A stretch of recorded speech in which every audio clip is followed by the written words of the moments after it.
Okey, hari ini cikgu nak ajar juga masih topik yang sama, pembuatan keputusan jangka pendek dan juga jangka pertengahan.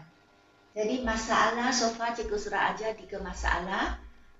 Masalah beli atau buat, masalah menerima atau menolak pesanan, dan masalah tutup atau teruskan keluaran atau sesuatu jabatan.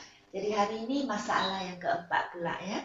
Masalah keempat ialah di mana syarikat itu mengalami situasi faktor terhad. Faktor terhad. Faktor di sini merujuk kepada faktor pengeluaran. Okay?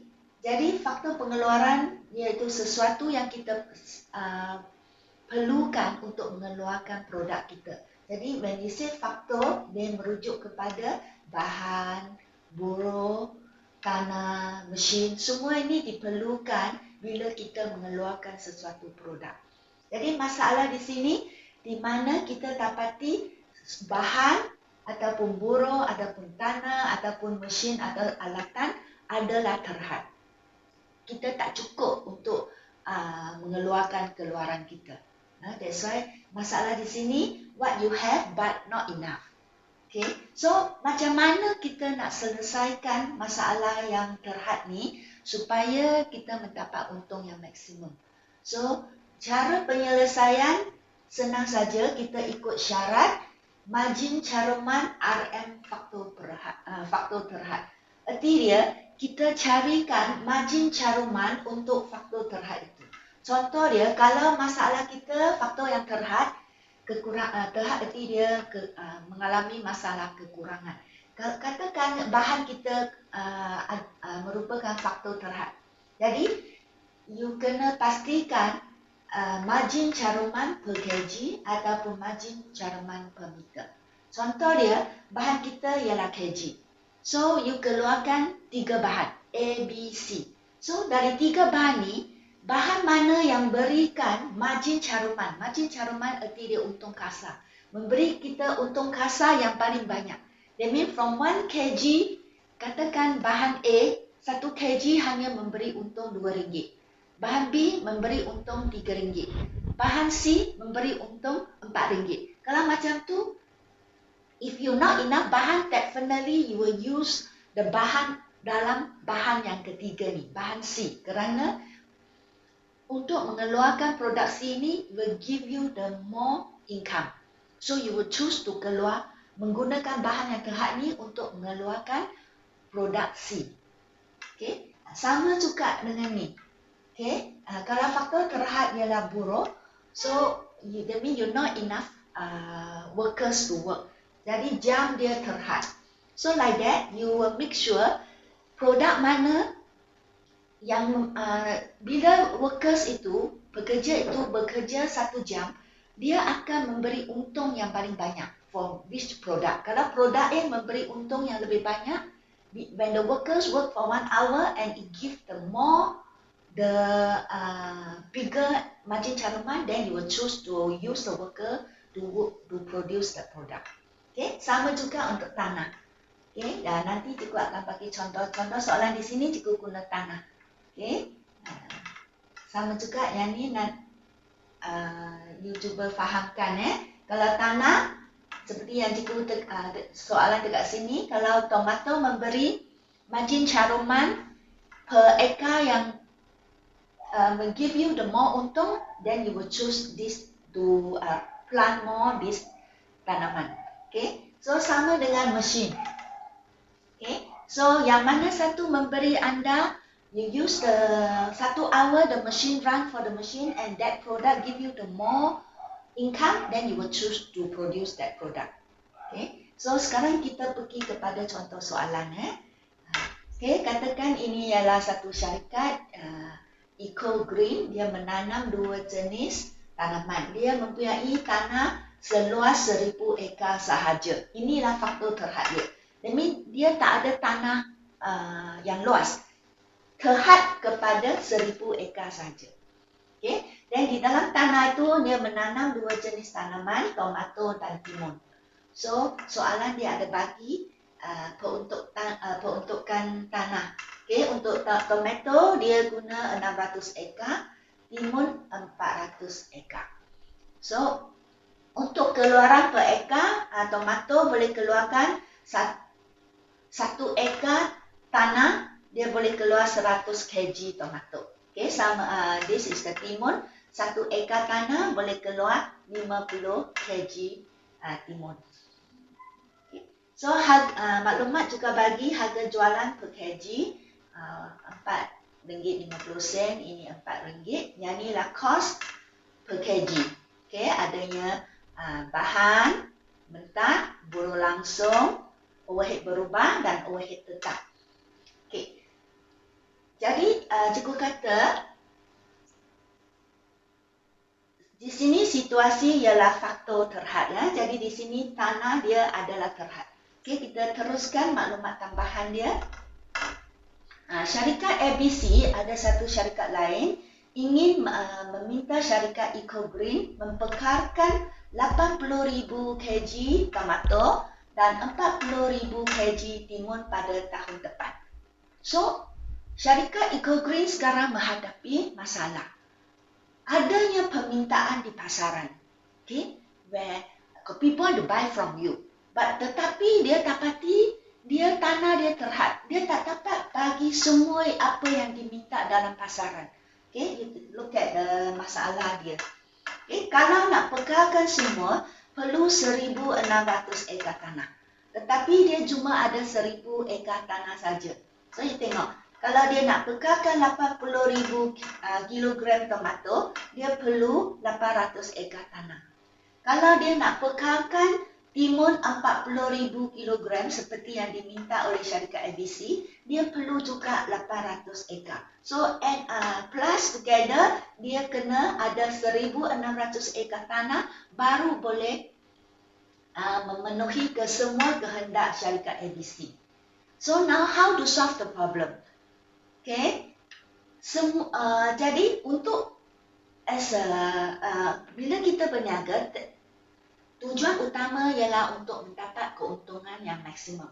So, since there is a demand for your tanaman, definitely you akan usaha sepenuhnya untuk memenuhi apa yang diminta oleh syarikat ABC.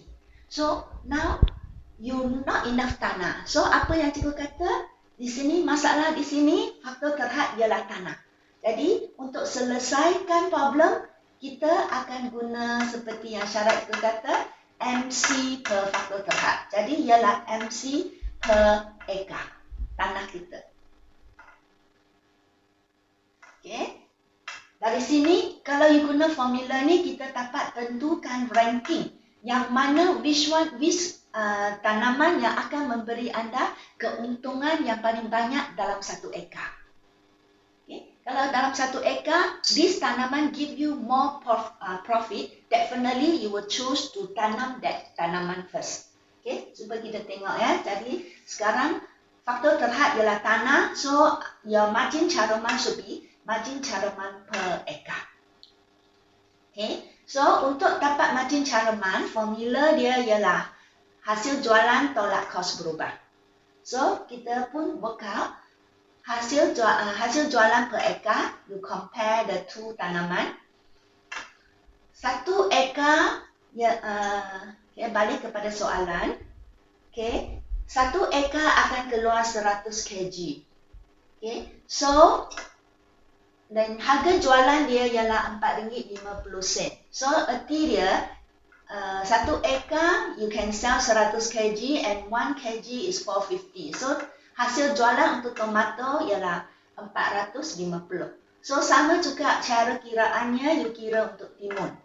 1 ekar soalan kata 50 kg and harga jualan RM4. So, you just darab. 50 darab RM4. So, you will get hasil jualan untuk 1 ekar 200. So, as I said, to get MC, you can tolak kos berubah. So, kalau ini per ekar, ini pun mesti per ekar. Okay. So, bahan langsung, 1 ekar ialah 100 kg. Dan soalan kata, you pay RM1.40 untuk 1 kg. So, kalau 100 kg, you just darab. So you pay the workers 140 for 1 acre. Okay, to help you to kutip the tomato, to plant the tomato for 100 kg. So the same cara mengira untuk buruh langsung dan overhead berubah. Okay, yang ni ialah 100 kg darab RM1. So this one the same method lah. Cara kiraannya mudah saja. Then you dapati bahawa cost overhead tetap adalah tak relevan. Seperti yang cikgu kata, margin caruman hanya tolak kos berubah saja. So jumlah hasil jualan per ekar, tolak kos berubah per ekar, you will get RM300. Jumlah kos berubah ialah RM300. Dan hasil jualan tolak kos berubah, you will get margin caruman per ekar 150. So the same method you use, hasil jualan tolaklah jumlah kos berubah per ekar, you will get 100.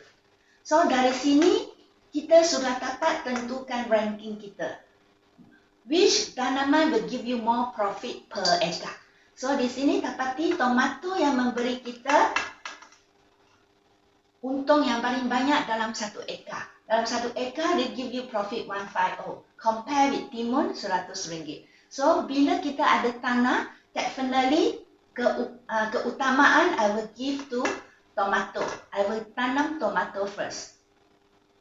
Okay, kalau syarikat ini nak bagi nak meminta tomato, so saya akan gunakan tanah saya to provide him tomato first.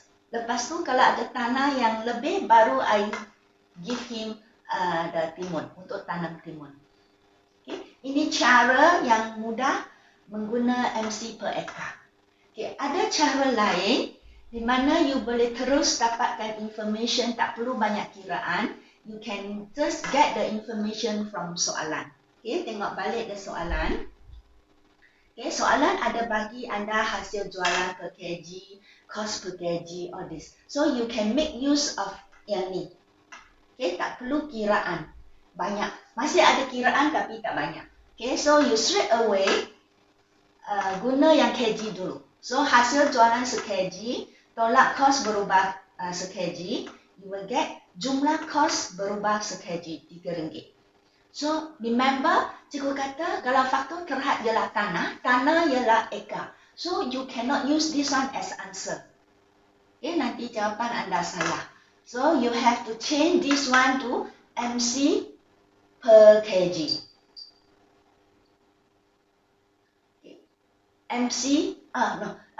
You RM4.50, RM4.50, tolak jumlah kos berubah se-kg RM3, you will get MC per kg 150. So you cannot take this as answer. Kerana as I said, faktor berhad kita ialah tanah. So jawapan anda mesti MC per ekar. So you have to tukar per kg kepada per ekar. Okay. So dari kg kita dapat 1 ekar ialah 100 kg. You will get the tomato. Jadi 1 kg memberi untung RM1.50. So you just darab saja. So you will get 1 ekar is 150. So same at this one. MC per kg you tukar menjadi MC per ekar. So 1 ekar 50 kg. So 1 kg memberi untung RM2. So you darab saja, you dapati MC per ekar ialah RM100. So dari situ you dapat tentukan keutamaan atau ranking. So same like the jawapan yang sebelah. So you dapati ranking you should give keutamaan kepada tomato kerana memberi keuntungan yang lebih banyak dalam 1 ekar. Dan kedua ialah timun. Okay, memberi RM100 dalam 1 ekar.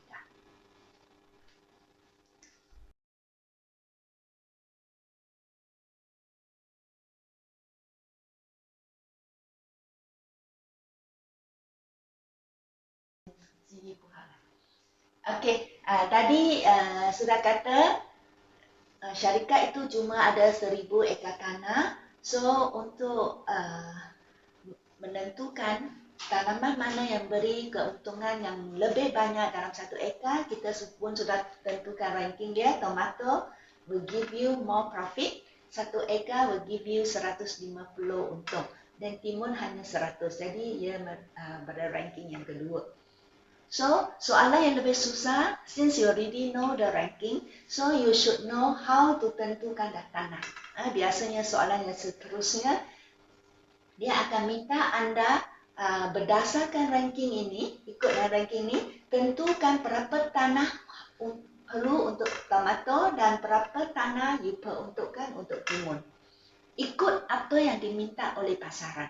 Tadi soalan sudah kata, syarikat ABC minta 80,000 kg tomato. So, since tomato memberi untung yang lebih banyak, so you will provide maksimum yang dia minta. Okay? Yang you use all your tanah to provide 80,000 kg.